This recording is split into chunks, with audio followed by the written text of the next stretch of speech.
مسیح یسوع میں آپ سب کی خدمت میں پاسٹر جاوید جارج کا سلام پہنچے۔ ہم بڑے خوبصورت مضمون کو سیکھ رہے ہیں اور یہ سلسلہ جاری ہے، یعنی خداوند کی 7 عیدیں، اور ہم ان میں سیکھ رہے ہیں ہماری مخلصی خداوند یسوع مسیح میں ہے۔ تو ثابت یہ ہوا کہ یہ نبوتیں خداوند یسوع مسیح کے گرد گھومتی ہیں اور ان کی تکمیل ان کی 3 خدمات میں پوری ہوتی ہیں، یعنی ابن آدم، ابن خدا اور ابن داؤد کی خدمات۔ اور ان عیدوں کا آغاز برہ کے خون سے ہوتا ہے۔ ہم نے سیکھ لیا ہے کہ عید فصح جب یسوع قربان ہوئے یہ نبوت پوری ہو چکی، اور پھر ہم نے یہ بھی سیکھ لیا کہ بے خمیری روٹی کی عید جب خداوند یسوع مسیح دفن ہوئے تو ان کا بدن بے خمیر رہا، یہ نبوت بھی پوری ہو چکی۔ اور پھر اس کے بعد پہلے پھلوں کی عید جب یسوع جی اٹھا تو یہ نبوت بھی پوری ہو چکی ہے۔ اور اس سے اگلی عید یا نبوت جو ہے وہ عید پینتیکوس ہے۔ عبرانی میں اس عید کو شاووت بھی کہتے ہیں۔ 7 عیدوں میں یہ درمیانی عید ہے، یعنی 3 پہلے یعنی عید فصح، بے خمیری روٹی کی عید اور پہلے پھلوں کی عید، اور 3 عیدیں اس کے بعد میں ہیں۔ عید پینتیکوس کو سمجھنے کے لیے ہمیں خروج 19واں باب اس کی پہلی آیت تا 16 آیات تک پڑھنا ہوگا، اور احبار 23واں باب اس کی 15ویں تا 17ویں آیت تک ہم پڑھیں گے، لیکن میں آپ کی خدمت کے لیے احبار کا حوالہ پڑھوں گا تاکہ ہم اس میں مزید آگے بڑھ سکیں۔ اور تم سبت کے دوسرے دن سے جس دن ہلانے کی قربانی کے لیے پولا لاؤ گے گننا شروع کرنا، جب تک 7 سبت پورے نہ ہو جائیں، اور 7ویں سبت کے دوسرے دن تک 50 دن گن لینا۔ تب تم خداوند کے لیے نذر کی قربانی گزراننا۔ تم اپنے گھروں میں سے ایفا کے 2/2 حصے کے وزن کے میدا کے 2 گردے ہلانے کی قربانی کے لیے لے آنا، وہ خمیر کے ساتھ پکائے جائیں تاکہ خداوند کے لیے پہلے پھل ٹھہرے۔ آمین۔ پینتیکوس یونانی لفظ پینتا سے نکلا ہے، جس کا مطلب ہے 50واں۔ حکم تھا کہ ان 50 ایام کو سبت کے دوسرے روز سے گننا شروع کرنا تھا۔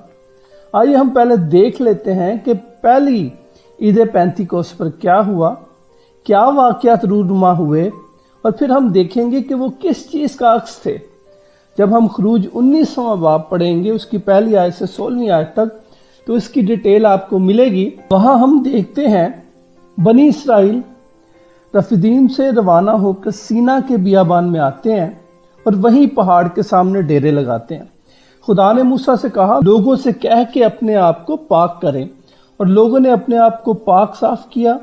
جب تیسرا روز آیا، یہ لال سمندر پار کرنے کے بعد 50واں روز تھا جب خداوند اترا ہے، جب خدا شعلے میں ہو کر پہاڑ پر اترا، اور انہوں نے قادیش کے بیابان میں اس کی آواز سنی۔ اور موسیٰ اوپر پہاڑ پر جاتا ہے اور خداوند اسے شریعت کے احکام دیتا ہے۔ اور جب لوگوں نے دیکھا کہ موسیٰ نے دیر لگائی تو انہوں نے ہارون کو مجبور کیا کہ ان کے لیے ایک سونے کا دیوتا بنائے۔ اور جب موسیٰ شہادت کی دونوں لوہیں اپنے ہاتھ میں جو دونوں طرف سے لکھی ہوئی تھی وہ خدا کے ہاتھ کی لکھی ہوئی تھی، موسیٰ انہیں لیے پہاڑ سے نیچے اترا تو اس نے وہ بچڑا دیکھا، تب اس کا غضب بھڑکا۔ اس نے ان لوہوں کو ہاتھوں سے پٹک دیا اور توڑ ڈالا۔ اس روز 3000 لوگ مارے گئے۔ یہ چند باتیں میں نے آپ کو بتائیں جو پہلے عید پینتیکوس پر وقوع میں آئیں، اور اب ہم دوسری عید پینتیکوس پر دیکھتے ہیں۔ اس دوسری عید پینتیکوس کا ذکر ہمیں اعمال کی کتاب اس کے دوسرے باب میں ملتی ہے۔ آئیے پہلی اور دوسری عیدوں کی چند چیزوں کو ملانے کی کوشش کرتے ہیں، کیونکہ عہد عتیق جو ہے وہ عکس ہے۔ میرے عزیزو، کوہ موریا یہ وہی جگہ ہے جہاں پر ابراہیم اسحاق کی قربانی کے لیے گیا۔ اسی مقام پر ہیکل سلیمانی تھی۔ خداوند یسوع مسیح کی قربانی اسی پہاڑی سلسلہ میں ہوئی، اور اسی مقام پر سب لوگ عید پینتیکوس پر یہاں ہیکل میں اکٹھے تھے، اور خدا کا روح وہاں پر اترا۔ اب وہاں پر ہم دیکھتے ہیں کہ موسیٰ نے کلام کی ان دونوں لوہوں کو توڑ ڈالا جس پر شریعت لکھی ہوئی تھی، اور وہ کلام مسیح تھا وہاں وہ کلام توڑا گیا اور ان کی اس گناہ سے مخلصی ہوئی، اور یہاں مسیح کا بدن توڑا گیا تاکہ ہماری مخلصی ہو۔ اور پھر اس عید پینتیکوست پر ہم دیکھتے ہیں کہ خدا شعلہ میں ہو کر پہاڑ پر اترتا ہے، اور پھر دوسری عید پینتیکوست پر ہم دیکھتے ہیں کہ خدا شعلہ میں اترا اور وہاں شعلہ سے پھٹتی ہوئی زبانیں دکھائی دی۔ یہ میرے عزیزو آواز کی بات نہیں، بلکہ وہاں پر کچھ جسمانی طور پر نظر آتا ہے، اور یہ شعلہ سی پھٹتی ہوئی زبانیں ہیں۔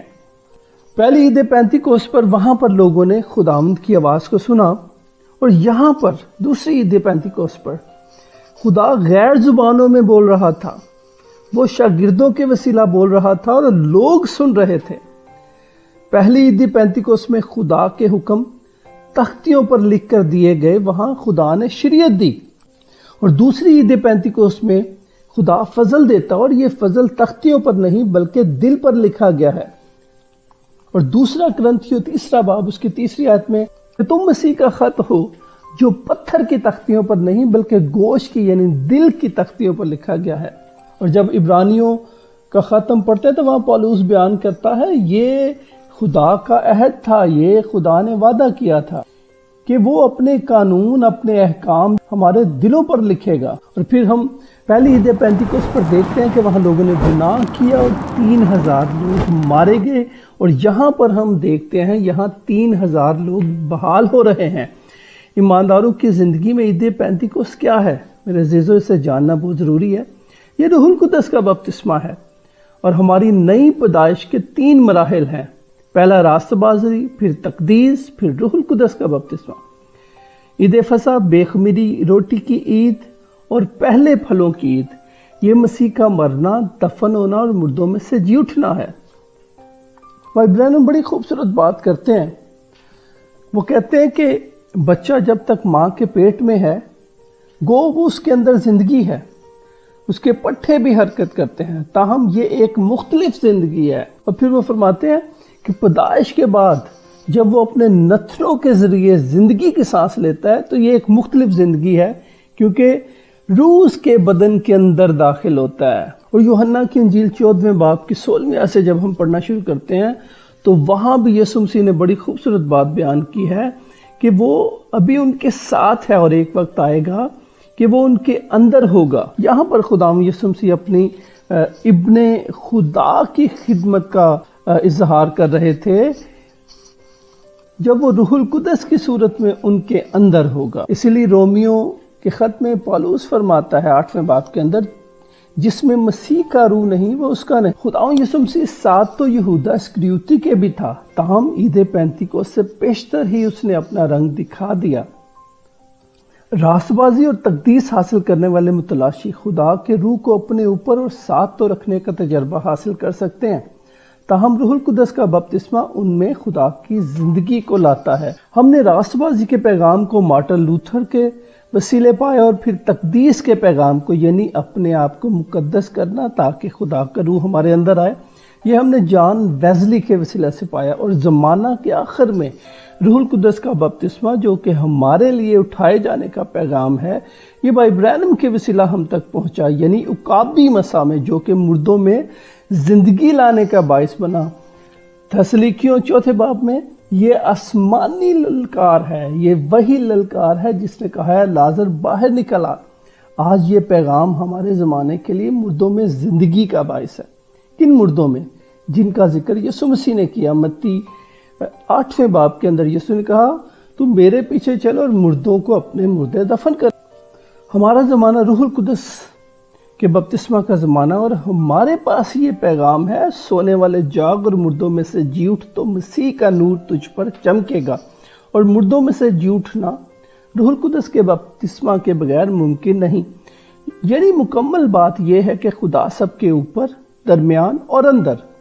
اس بات کو سمجھنے کے لیے ایک اور بات کو سمجھیں، ہماری زمین جس میں سے ہم بنائے گئے ہیں یہ بھی نجات کی متلاشی ہے جو کہ حضرت نوح کے دور میں پانی کا بپتسمہ لے چکی ہے، اور مسیح کی قربانی کے باعث اس کے خون سے جب وہ اس زمین پر گرا اس کی تقدیس ہو چکی ہے، تاہم ابھی تک اسے نئی پیدائش کا تجربہ نہیں ہوا۔ اور وہ آگ سے ہوگا جب یہ جلائی جائے گی اور صاف کی جائے گی، جس طرح ہم روح القدس کے بپتسمہ سے صاف ہوتے ہیں اور مسیح خداوند ہمارے اندر آتا ہے۔ زمین بھی آگ سے صاف کی جائے گی تاکہ دلہا اور دلہن اس پر 1000 برس ہنی مون منائیں۔ میرے عزیزو، اس پیغام کو سننے کے بعد یقیناً آپ اس بات کو سمجھ گئے ہوں گے کہ عید پینتیکوس کا ہماری زندگی میں پورا ہونا کس قدر ضروری ہے، یعنی مردوں میں سے جی اٹھنا۔ پالوس رسول کے ساتھ ہم اس بات پر آمین کریں گے، جس میں مسیح کا روح نہیں وہ اس کا نہیں، یعنی مسیح کا ہمارے اندر آنا، عید پینتیکوس۔ خدا یسوع مسیح آپ کو برکت بخشے، آمین۔ اگر آپ ان پیغامات سے برکت حاصل کر رہے ہیں تو ہمارے اس چینل کو سبسکرائب کیجئے تاکہ ہر نیا آنے والا پیغام آپ تک بر وقت پہنچ سکے۔